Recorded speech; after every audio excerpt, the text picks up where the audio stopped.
না হওয়া পর্যন্ত তো ফাতেমা বুঝাই রাখছে তোর বাহে কিছু আনবো, বুঝলি না? তোর বাহে কিছু আনবো। খালি হাতে যখন আইছে তখন তো বুঝানি নাই। আসার হোসেন মা খানা দাও করে চিৎকার মারি, ফাতেমা দেওয়ার কিছু নাই। চিন্তা করে মা যদি কিছু দিতে না পারে বাচ্চা ঘরে, মার মন তো এমনি পাগল হয়ে যায়, পাগল হয়ে যায় না? আসার হোসেন যখন খানা চাই দিতে পারে না, ভদ্রতালিও খালি হাতে এসে কামাই নাই। ফাতেমা অস্থির হইয়া একবার খালি কইছে, খালি আমারে রান্না করছ কিয়া, তোর বাহের দর না। এরকম তো কই বেচে কয় না। এটা হুন্না ভদ্রতালি বাইতে গেছে। স্বামী নারাজ লাগলে কি দশা? এলিকুশি বানাত মাদ্রাসা করলে মেয়েরা স্বামীরে শান্তি দিব। ভদ্রতালি বাইতে গেছে। হাতে মাত্র বিষয় বাইরা বেরি মানুষ কই বিষয় মুখ দুইটা বাচ্চা নিয়ে বাবার দরবারে হাজির।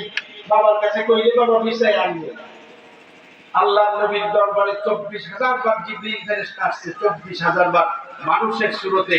নবীজি কোনদিন উঠে দাঁড়াইতেন না, কিন্তু ফাতেমা আইলে নবী উঠে খালি করতো। সুবহানাল্লাহ।